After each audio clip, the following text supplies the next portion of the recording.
So a couple of years ago, after the iPhone 11 Pro Max came out, I decided to switch completely over to using an iPhone for my daily driver, or essentially my main phone. And there was a slow kind of a build into becoming an Apple ecosystem user. I actually showed this in my last video. It's from a video I did earlier this year with iJustine, the MacBook Air review. Let me just play that just so you understand how I started from just an iPad to being pretty fully in the ecosystem. Here's how that went. Might be becoming an Apple sheep, and this is not a good day for me. Started with an iPad. It's the best tablet out there. I used to say I like my phone's Android and my tablet's iPad because I wanted the best of both worlds. And then I started getting an iPad Pro because I was editing videos for this channel. It actually worked out better for me than even a desktop PC. So I got the better version of the iPad and I was off to the races. Then I decided, well, let me try an iPhone just because, I'm a YouTuber and I want to check it out. They made some good iPhones. So I started with the 11 Pro Max and ended up here with the 12 Pro Max. But that's as far as I'm going. I'm never going to go any further. Why would I do that? The phone is fine. I was using the iPad before I even had a YouTube channel. No big deal. Never get anything like an Apple Watch. But I used to use Samsung smartwatches all the time. So of course I wanted something like that. And so I ended up getting one of those. But there was no way in the world I was ever going to get AirPod Pros. Those things are trash and are way too expensive. Anyway, I wasn't too worried about becoming an Apple sheep because ultimately a MacBook was way too expensive. And there's no reason for me to get one. Why would I need one? See, what had happened was, I slipped down the slope. And to be honest, a lot of you in the comment sections of that video and even the last video said that it happened to you the same exact way. You started with one thing and you just added another and you couldn't stop yourself. Well, this is story time, ladies and gentlemen. I'm going to tell you exactly how I went from using an Android phone into iPhone into more than just the iPhone and why I've stayed and when I think I might go back. So if you're new here, hit the subscribe button. If you're not, hit the like button and let's get into the video right after this. This is, you listening to Travis. What up, players? Welcome back. And for all you new people, welcome. My name's Travis and I do tech videos every single week. And today we're going to talk about how I went from Android to iOS to an Apple user altogether. So let's start back with the fact that I had the very first Android phone, the G1. A lot of you watching this have no idea what that is. And it was really an amazing thing that came out at a time where the whole field was wide open. The G1 was an amazing device and Android became kind of a household name a couple of years after that. Now, of course, it was the very first generation phone, so it wasn't excellent, but for the time it was pretty groundbreaking and something that was amazing to be able to use a touch screen and get around to different apps and cool features. I think the biggest and coolest phone before that for me was the Sidekick. If any of you have ever had the Sidekick, you know exactly what I'm talking about. That thing was amazing. You see, I've actually been surrounded by iPhones for the last many years, much like many of you. But it wasn't something that I was really interested in getting into until recently. Why? I think some of the things that I went through when I was an Android user may have actually contributed to me going to the iPhone. And it wasn't all bad or all good or anything like that. Like, it was a mixture of things that I loved and things that I didn't love and things that I just didn't need anymore. I think anyone who's really paying attention knows that Android phones tend to be the more interesting and cooler technology way before Apple ever gets their hands on it. I mean, the fast refresh screens of 120 Hertz have been on Android for a couple of years now. And now we have folding Android phones. Maybe we will see that in an iPhone at some point in the future. And as cool as they are, and I'll tell you right now, like I've messed with pretty much all of them, they're great gimmicks. I mean, right now they're kind of gimmicky. The Fold kind of being the exception in my mind, as you can get more features out of an unfolded smartphone than you can something that flips. But for me, like all of the great options that Android offers isn't something that I really need anymore.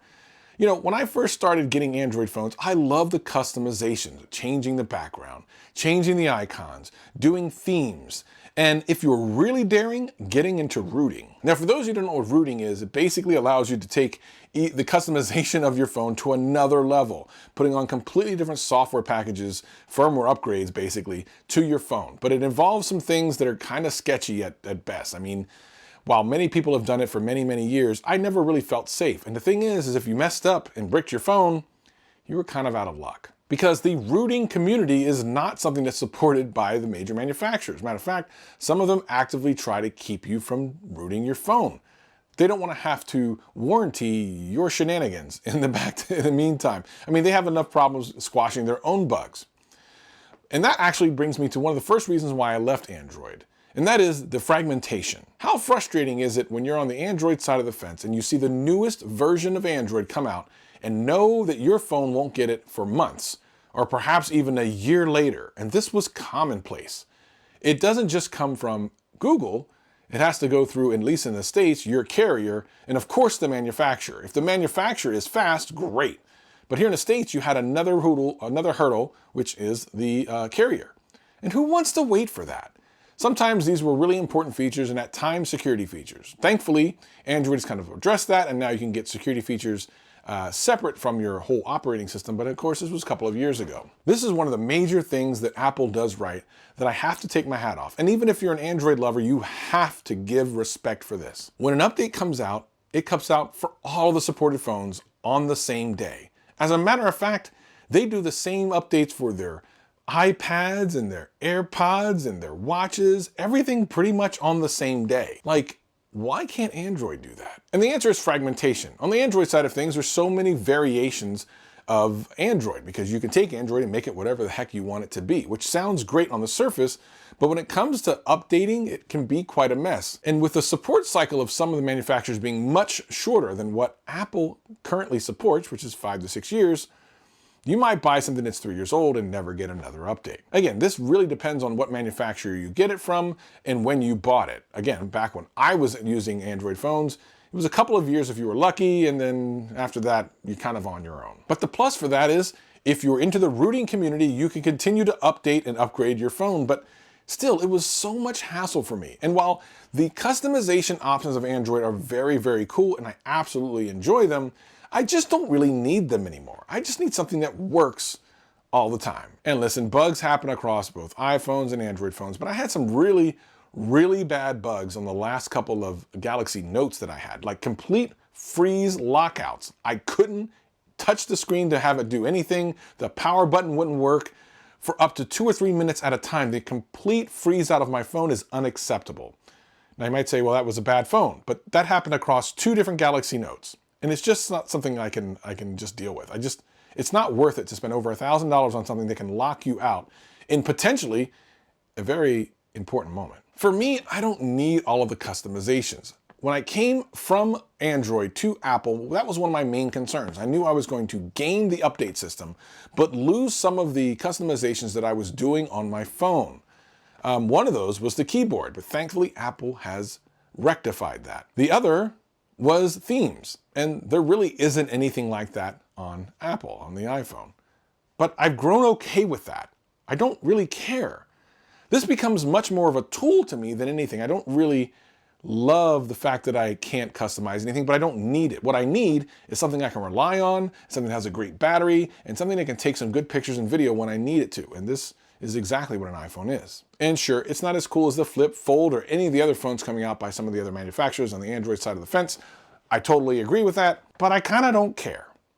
And I feel like the people that Apple is marketing to don't always care either, or at least they don't care until Apple makes their version. Case in point, the high refresh screen, the 120 Hz on the iPhone 13 Pro Max, whether you can see it well or not, it works.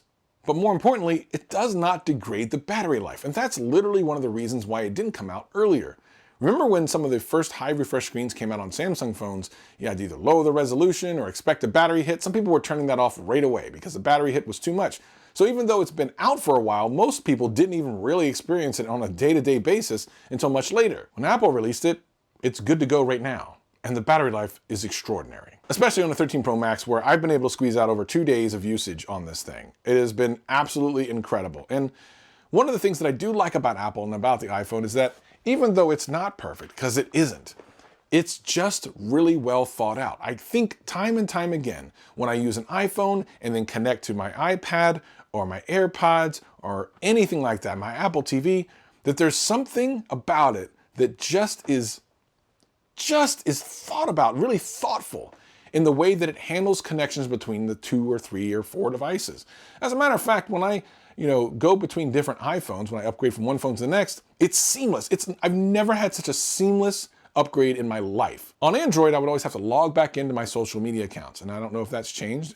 Granted, I mean, I haven't really gone from one Android phone to another with all my accounts logged in quite a while, but I do know the last time that I did it, I had to log back in. With an iPhone, you don't. They're just logged in, and everything just works. I just can't tell you how appreciative I am of things like AirDrop. When I need to drop something from my phone to my iPad, or from my iPad to my phone, or whatever I need to do, maybe to another friend. iMessage, which is just absolutely awesome. FaceTime, which is great because if anyone has an iPhone on your list and it's been made in the last 5 years, it's going to work. I don't need to make sure that my friend has WhatsApp installed or Skype or whatever the heck. I know that if you have an iPhone, I can FaceTime you. There's something to that. Sure, there's an app for just about everything that can make an Android phone as good, or in a lot of cases, even better than an iPhone. That's true, I won't deny that. But again, the fact that it works out of the box and does all of these things without me having to do anything is much more important to me than the ability to download an app or sideload an app or change anything about the operating system. I don't want to do that anymore. It's a tool to me. I want something that works well, and I don't have to think about it. Another thing that I realized was a lot of my friends had iPhones, and as I was adding people to my contact list, I could see the blue bubble. The blue bubble. Oh my gosh, what a disgusting thing that can be, where people treat people differently whether or not they have an iPhone. It's absolutely ridiculous. But the ease of which everything works when someone else has an iPhone was definitely something that has kept me here. iOS in general and macOS combining with iPadOS as kind of one big ecosystem has been one of the more delightful things. I keep finding these things time and time again. When I'm watching my Apple TV, how it smoothly integrates with my phone if I need to type something in.